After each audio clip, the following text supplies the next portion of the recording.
E finalmente a doutrina da segurança da salvação. A salvação em Cristo é certa. E há segurança em Cristo para a nossa salvação. O Senhor garante a nossa salvação. Agora, é possível a pessoa perder a sua salvação? É possível, à luz da Bíblia é. Mas não é tão fácil assim.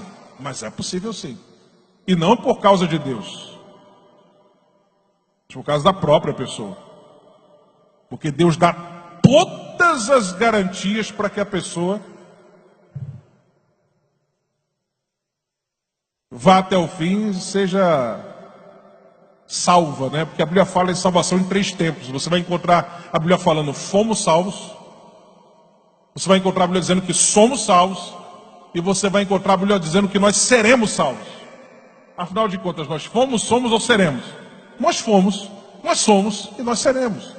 Salvação no passado, justificação. Salvação no presente, santificação. Salvação no futuro, glorificação. É o final do processo, amém? Então, Deus te dá todas as garantias. Aquele que começou a boa obra é fiel para aperfeiçoá-la. Agora, você tem que operar a sua salvação também. Filipenses capítulo 2.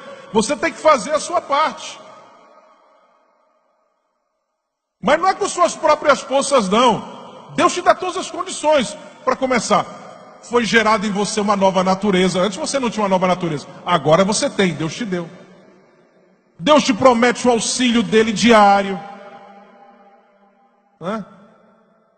Então você tem auxílio diário de Deus à tua disposição.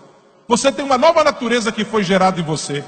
Então você tem todas as condições de permanecer até o fim. Você tem o Espírito Santo de Deus habitando você. Você tem todas as condições. Mas é possível, excepcionalmente é possível sim, perder a salvação. E a Bíblia fala de 2 tipos de apostasia. A gente usa o termo se desviou, porque é um termo mais suave, né? Mas o termo bíblico mesmo para isso é apostasia, né? Sendo que a apostasia comum, que é aquilo que a gente chama do desvio, né? Ele se desviou, se afastou da fé, né? Existe aquela apostasia que eu costumo chamar de apostasia do coração endurecido, que é aquela que não há mais volta. Existe um tipo de apostasia em que a pessoa vai, chega a um ponto em que não tem mais volta, não tem mais como ela voltar e já era. Né? Deus livre aquelas pessoas que nós conhecemos, que estão afastados do Evangelho aí, de parentes, amigos que estão afastados, de chegarem a esse ponto. Deus livre disso. E nós devemos estar orando e evangelizando, falando de Jesus a essas pessoas para que elas voltem. Esfriamento espiritual não é apostasia. Agora, esfriamento espiritual é preocupante porque pode levar à apostasia, ao desvio. Então a pessoa pode estar fria espiritualmente, mas Jesus vem e ela sobe. Tem pessoas que se perguntam assim: se Jesus vir na hora que a pessoa tiver cometido um pecado, sei lá, se irritou com alguma coisa, falou alguma coisa que não devia, fez alguma coisa assim, uma coisa ali do momento eventual, né, um pecado eventual, Jesus vem e ele fica? Não, ele não fica. Se foi o pecado eventual, eu vou explicar para você, deixa eu explicar isso aí para que não fique minhoca na sua cabeça, tá? Vamos lá. Primeira Epístola de João, capítulo 1. Vamos para a Bíblia, né? Primeira Epístola de João, capítulo 1. Está escrito o seguinte, versículo 7. Mas se andarmos na luz, como ele na luz está, temos comunhão uns com os outros, e o sangue de Jesus Cristo, seu Filho, nos purifica de todo pecado. Andar na luz significa o que aqui? É viver uma vida impecável sem pecado? Não. Porque se fosse, para que perdão de pecado se eu não cometi pecado? João está falando aqui de falsos crentes. Nessa epístola ele fala de falsos crentes. Gente que diz que é de Deus, mas não ama seu irmão. Gente que diz que é de Deus, mas vive na prática do pecado. E ele diz: quem é nascido de Deus, quem é de Deus, não vive na prática do pecado. O que ele está dizendo é o seguinte: se andarmos na luz, ou seja, se nós realmente somos sinceros na nossa fé, procuramos viver uma vida de santidade, somos crentes de verdade, que procuram viver uma vida de santidade, que leva a sua vida cristã a sério. Se nós somos desse tipo, nós sempre temos à nossa disposição o perdão de Deus quando nós eventualmente cometemos falhas. O perdão de Deus não é para aquela pessoa que está brincando de ser crente, que diz que é crente, mas na verdade já está afastado, um desviado dentro da igreja. Não. Então, se Jesus vir no momento que um crente que leva a sua vida cristã a sério, que procura viver uma vida de santidade, cometeu um chamado pecado eventual, ele vai subir. Pecado eventual. Não é se, por exemplo, na hora que Jesus vir, ele está cometendo um adultério. Adultério não é pecado eventual.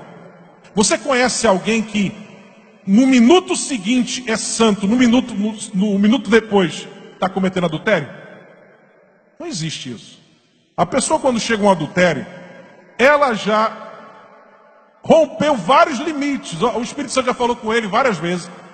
Se arrepende, ele foi pecando, se afundando. Pecados que o levaram depois àquele outro abismo, aquela prática do adultério.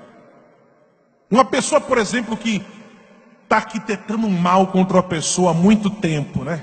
E aí chega a hora de concretizar aquele mal que ele já elaborou há muito tempo no seu coração. Jesus vem nessa hora, o camarada vai subir ou vai ficar? Claro que ele vai ficar. Ninguém está falando de um pecado eventual, de uma coisa que você não deliberou, de repente você se irritou no momento, disse uma coisa que não deve. Ninguém está falando disso, está falando de algo que é sistemático, que é arquitetado, elaborado. Aí não, meu amigo, é diferente. O Espírito Santo já falou ao coração da pessoa: deixe disso, deixe disso, deixe disso. E ela continua naquele erro e persiste. Aí você acha que se Jesus vir e essa pessoa vai subir? Não vai.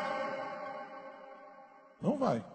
Agora aquele que procura viver uma vida de santidade, que procura viver uma vida santa diante de Deus, quando Jesus vir, ele vai subir. Amém? Ainda que naquele momento ele esteja cometendo um pecado eventual, mas ele é uma pessoa que vive uma vida de santidade. Mas naquele momento a pessoa vai subir.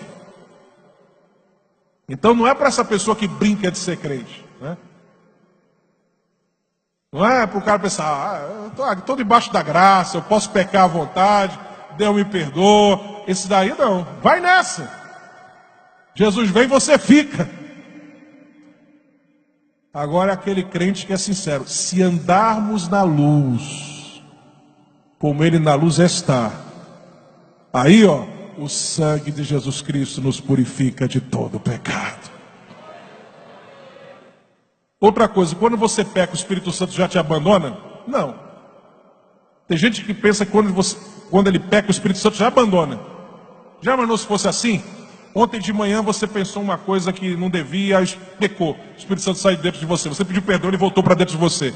À tarde você se irritou com alguma coisa ali que não devia, pecou. Pediu perdão, o Espírito Santo voltou para dentro de você. À noite, quando você estava indo para a igreja, então quer dizer que ontem 3 vezes o Espírito Santo entrou e saiu de dentro de você? Ele entra e sai várias vezes durante o dia? Não. Quando você peca, o Espírito Santo sai de dentro de você. Quem é que leva você ao arrependimento? Não é o Espírito Santo? Quando você peca, ele está ali ainda em você, levando você ao arrependimento. O Espírito Santo só abandona o crente quando ele, em vez de atender aos apelos do Espírito Santo para se arrepender, ele resiste aos apelos do Espírito Santo e continua no seu erro. O Espírito Santo insiste com ele, e aí essa pessoa, porque ela em vez de aceitar os apelos do Espírito Santo, ela resiste. Aí chega um momento que o Espírito Santo abandona, e aí, meu amigo, aí já era.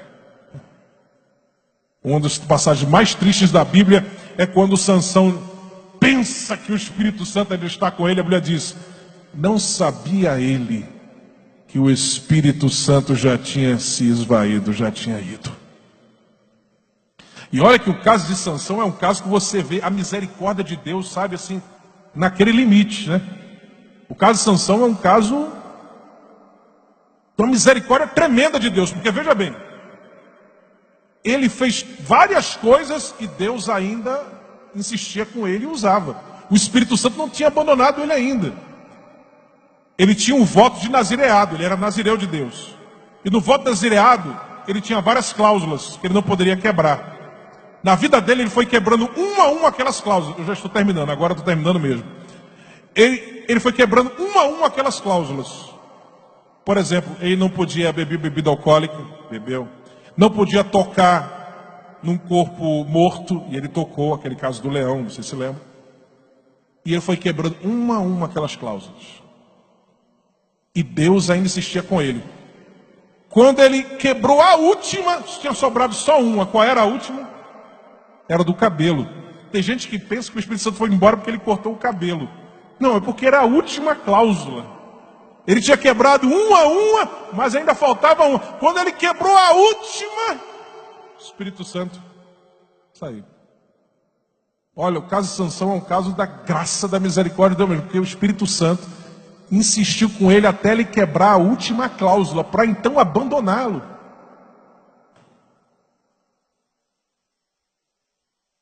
Você sabe que tem crente que às vezes passa por uma crise espiritual e se afasta assim da igreja, mas o Espírito Santo não abandonou ele ainda. Pelo contrário, está lá no pé dele e daqui a pouco ele volta. É como um conhecido meu que disse que quando ele era jovem passou por uma crise espiritual, saiu da igreja e foi para uma festa mundana, chegou na festa mundana, aí tinha uma igrejinha lá longe tocando o hino da harpa. Ele não conseguiu participar da festa. Entrou no banheiro, começou a chorar ali, voltou para a igreja.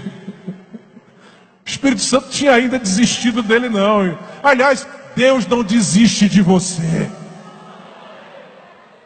Deus insiste com você. A gente é que às vezes é muito cabeça dura, né? Mas Deus insiste conosco. Amém? Então a salvação não pode ser perdida facilmente, porque Deus insiste com a gente. Agora, que é possível perder? É. Se você brincar de ser crente, se você não levar a vida cristã a sério, se você pensar que pode ficar pecando, né? Que não vai ter problema. Não é assim. Tem que levar a vida cristã a sério. Tem que ser servo de Deus mesmo, buscando fazer a vontade do Senhor. E a graça de Deus vai estar sobre a sua vida. Amém? Que Deus continue abençoando.